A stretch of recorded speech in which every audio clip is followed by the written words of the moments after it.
everyone. My name is Nuzhat and I'm from Calcutta, which is in the eastern region of India. I am a UI UX designer currently studying in the first year of the Inclusive Design program at OCADU University. The purpose of this video is to create an artwork translation, which was a part of one of our assignments for the Multisensory Studio course, which is conducted by Melissa Smith. So for this subject, like particular this assignment, we had to choose an artwork amongst all the artworks available at the Art Gallery of Ontario. And after having chosen the artwork, we had to make a multisensory translation of it. The purpose of this video is to make the visual translation of the artwork better. The artwork that I have chosen for my translation is called Nuit Blanche by the French painter Jean-Gabriel Domeric. He was often described as the inventor of the pin-up for his wide-eyed, slender-necked portraits of Parisian women from the 1920s. Although he started his career as a painter of landscapes by the 1920s, he devoted himself entirely to portraits of women. He ultimately painted over 3,000 images over the course of his life. The image on the screen is of a pale Parisian woman who is wearing a pearl necklace and earrings and has her hair tied up in a high bun. Nuit Blanche, which is the artwork that I chose for my translation, was created in 1915. The dimension of the painting measures 38.2 centimeter in height and 56.2 centimeters in width. The medium is two-color lithograph on paper. So what is lithography? Lithography is a method of printing originally based on the immiscibility of grease and water. The printing is done using a stone, mostly a limestone or a metal plate with a smooth surface. But in modern lithography, the image is made of a polymer coating applied to a flexible plastic or a metal plate. The image can be printed directly from the plate where the orientation of the image is reversed, or it can be offset by transferring the image onto a flexible sheet for printing and publication. It was invented in 1796 by German author and actor Alois Senefelder as a cheap method of publishing theatrical works. Artists and painters started using this method to sell more copies of their artwork. Art is something that is uniquely personal, not only to the artist who's made it, but also to the person who's viewing it. It invites users to make their own interpretation, which gives each piece its own significance. Demer's artwork, Nuit Blanche, translates to A Sleepless Night. Coming to the visual description of the artwork, the color scheme of the artwork is blue and black. It displays a male and a female figure leaning on the railings outside on the balcony.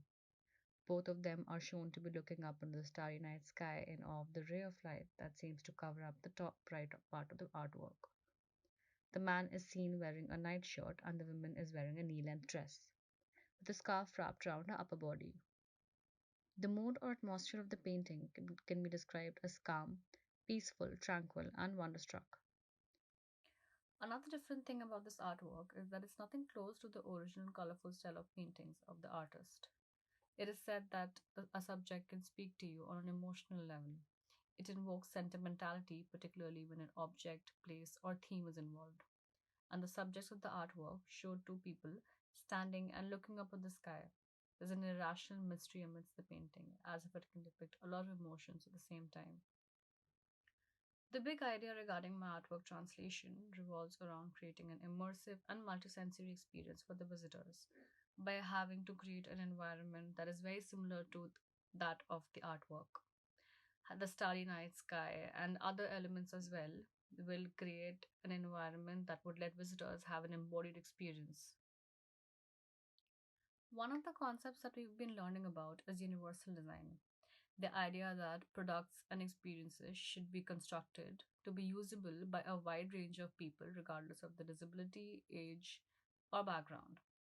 The opportunity to touch something made or to smell and listen to the sounds makes them feel like they're a part of the artwork. A written text can never provide such an adequate substitute. Hence, I plan on using visual, tactile, auditory, and olfactory senses to engage with the visitors. Incorporating these elements can greatly enhance the museum experience.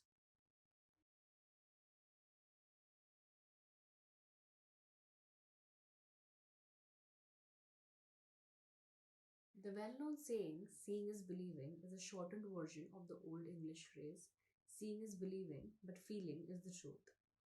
Therefore, touch is a critical sensory experience. Touch was understood to be the sense of certainty, which gave it an advantage over sight.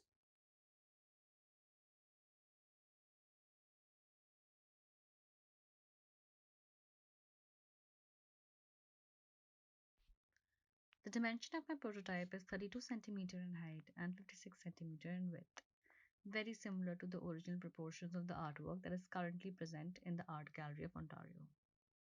I have used foam board, beads, and paint to give it a more 3D structure.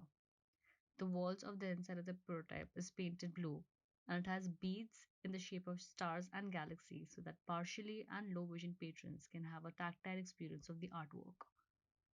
There is also a railing on the left side of the wall where I have put two figures depicting the positions in which visitors could be standing or leaning against it.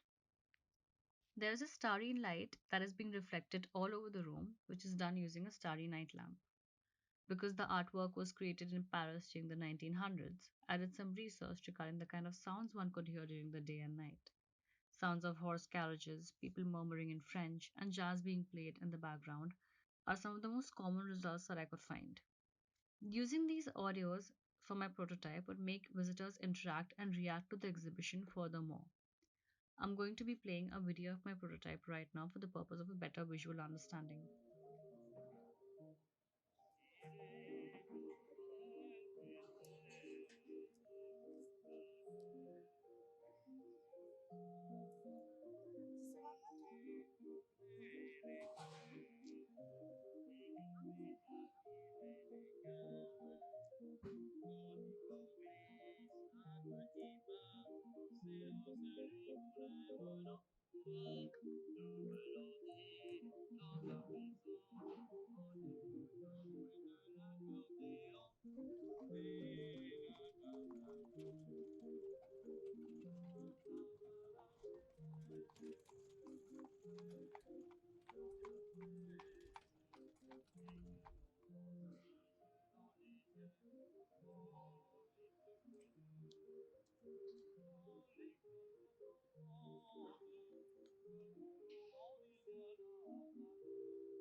For sense activation, I have listed a few items for the visitors to collect, such as a piece of croissant or a bread, a piece of cheese, flowers, and an old book that they own.